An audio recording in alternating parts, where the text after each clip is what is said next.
saludo para todos los que nos ven. Soy Abel Antonio Marín Ríos, estudiante de la maestría de Administración Pública de la ESAD, y me encuentro desarrollando una materia, teorías y enfoques de la administración pública, con el profesor Sergio Chica, gran conocedor y estudioso de la historia de esta temática, que nos lleva a buscar las raíces de la administración pública moderna, de cómo evolucionó la historia. A mí personalmente me llamó mucho la atención el criollismo y el pardismo.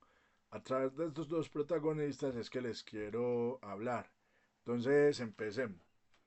La evolución del criollismo. El criollismo y el pardismo representan dos fenómenos sociales y culturales que dieron forma al devenir de Hispanoamérica, surgiendo ambos del sistema de casta colonial. Esto se basaba en el concepto de limpieza de sangre y creado para estratificar la población según la proporción de sangre española. Colocó a los criollos en lo más alto de la sociedad y a los pardos en la clase baja. Un criollo era una persona descendiente de padres españoles que había nacido en las colonias americanas, quienes conformaban el alto grupo social junto a los españoles peninsulares. Aunque tenían gran poder económico como hacendados y comerciantes, los criollos conformaban la élite económica. Eran dueños de tierras, minas, controlaban el comercio. Estaban excluidos de los cargos políticos, administrativos, de alto nivel, como virreyes, capitanes, generales, obispos, los cuales estaban reservados exclusivamente para los peninsulares, españoles nacidos en España. Esta discriminación generó un profundo resentimiento, llevando a los criollos a una crisis de identidad y a desarrollar estrategias para justificar su superioridad, incluyendo el idealizar los indígenas del pasado como herederos de los imperios mesoamericanos. Este sentimiento colectivo de agravio se convirtió en el argumento central del criollismo para buscar la independencia. Para legitimar su derecho a gobernar, los criollos desarrollaron una ideología que se enfocaba en rechazar la idea de que América era un continente inferior y empezaron a magnificar la belleza y la riqueza natural de su entorno, para demostrar que su tierra era grandiosa y por lo tanto digna de autogobierno. Ser superior al peninsular, pero ser tratado como inferior fue el motor ideológico que impulsó las guerras de independencia del siglo XIX. Ellos querían la independencia para ocupar la cima del poder político que la corona les negaba. Por otra parte, los peninsulares, los dueños del poder, eran los españoles que habían nacido en España, en la península ibérica. El rey y la corona les confiaban todos los altos cargos, virreyes, generales, oidores, jueces principales y obispos. Y ellos veían a América como una colonia para ser administrada. La esencia del criollismo es una paradoja humana. Los criollos se sentían dueños de la tierra, pero se les negaba el poder político, solo por su lugar de nacimiento. La corona argumentaba que el clima o la distancia los hacía menos leales. Sentimiento clave. Tengo el dinero y el linaje y la educación, pero un recién llegado de España me gobierna. Y él pensaba, esta es mi tierra, no la suya. Este resentimiento se convirtió en la ideología criolla, una forma de justificar por qué debían ser ellos quienes gobernasen y aprovecharon cuando Napoleón invadió a España en 1808 y el rey fue expuesto. Los criollos vieron su oportunidad, argumentaron que sin rey la soberanía volvía al pueblo, es decir, las élites criollas, lo que detonó las juntas de gobierno y finalmente las guerras de independencia. El criollismo fue por lo tanto el motor intelectual de la emancipación. La lucha criollista no podría triunfar sin la masa de hombres. Ahí es donde entra la otra gran fuerza social como los pardos, nombre que se utilizó para designar a la población de ascendencia africana con algún grado de mestizaje que no estaba esclavizada. El pardismo englobaba las castas mezcladas, mulatos, mestizos ambos, que no eran ni blancos de élite ni indígenas puros, y representaban la gran mayoría de la población libre. Eran artesanos, agricultores y la base de los ejércitos. Mientras el criollo luchaba por el poder, el pardo luchaba por el reconocimiento y la dignidad. El criollo veía al pardo con desprecio y miedo. Sin embargo, el pardo era necesario para la guerra. No obstante, el sistema de exclusión comenzó a desmoronarse con las guerras de independencia. La necesidad de engrosar las filas de los ejércitos permitió a los pardos tener mayor movilidad y ascender socialmente. Los pardos fueron la casta más aprovechó este ascenso, formando batallones de pardos que gozaban de ciertos fueros o privilegios, como estar eximidos de algunos tributos. El ascenso de los pardos creó conflicto con la élite criolla. Mientras los pardos buscaban su propio lugar político y social a través del servicio militar, las élites criollas lo veían con recelo, considerándolos una amenaza para su proyecto político.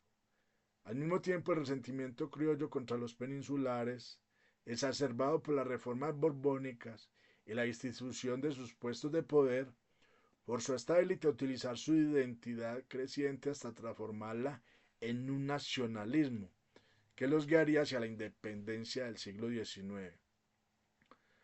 Los líderes criollos como Bolívar tuvieron que hacer una promesa de igualdad y manumisión, o sea, la libertad de los esclavos, para ganar la lealtad de los pardos. Los pardos se convirtieron en una columna vertebral de los ejércitos patriotas, luchando y muriendo con la esperanza de que la nueva república les diera el estatus que la colonia les negaba.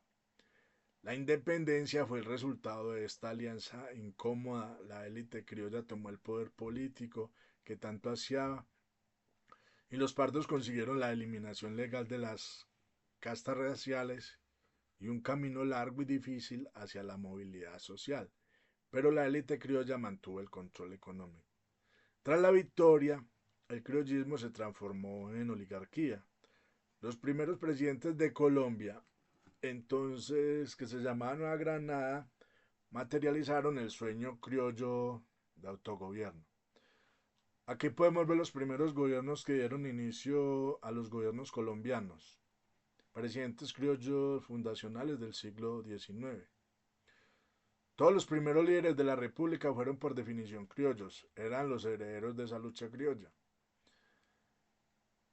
El principal líder criollo y como primer presidente fue Simón Bolívar, presidente de la Gran Colombia, el máximo exponente del criollismo ilustrado que fundó la nación. Después tenemos a Francisco de Paula Santander, presidente de la Nueva Granada.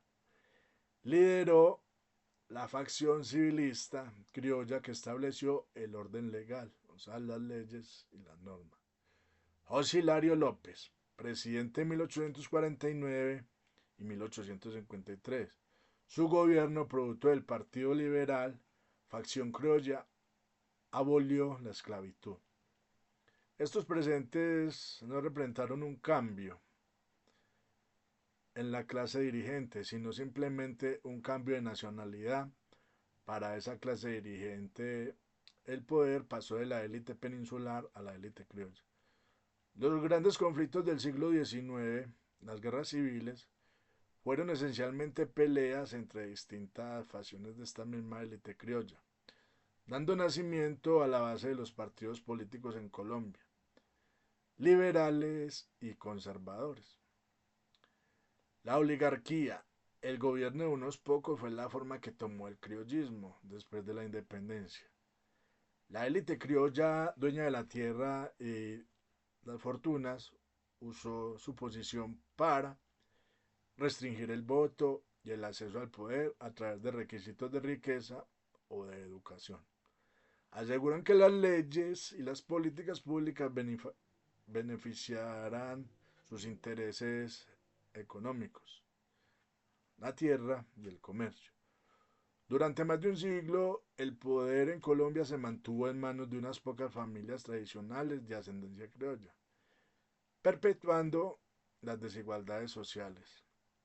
En el siglo XXI, el término criollo ya no tiene un significado político oficial, porque la colonia terminó 200 años. Sin embargo, la herencia de esta élite tradicional sigue viva en la política moderna.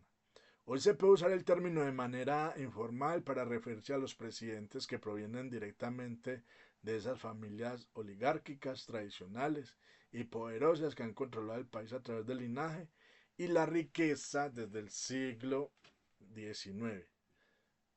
Tenemos Andrés Pastrana Arango en 1998 al 2002, heredero de la dinastía política, su padre también fue presidente. Juan Manuel Santos, del 2010 al 2018, proveniente de unas familias más influyentes de la prensa y la política colombiana, con un fuerte arraigo criollo. Hubo pues una ruptura ya con el legado criollo. En el panorama político contemporáneo muestra esa ruptura histórica con este modelo. Álvaro Uribe Vélez, del 2002 al 2010, aunque de élite, representa una nueva facción de poder más ligada al empresario y a las fuerzas regionales como Antioquia, que desafió la élite tradicional bogotana. Y por otro lado tenemos a Gustavo Petro, que es el presidente actual, electo en el 2022 para el 2026. Su victoria es la mayor negación del criollismo político. Petro proviene de la izquierda y de movimientos sociales, y no de las familias oligárquicas tradicionales. Su elección marca la primera vez en la historia que el poder central es ocupado por una fuerza que no deriva directamente de la herencia criolla, que se apoderó de la República en 1810. El criollismo, aunque muerto como movimiento político, es la matriz que explica por qué la mayoría de los líderes en Colombia, desde Bolívar hasta el siglo XX, han compartido un origen social económico tan similar. Su legado es la estructura de poder de las fuerzas contemporáneas apenas comienzan a desafiar.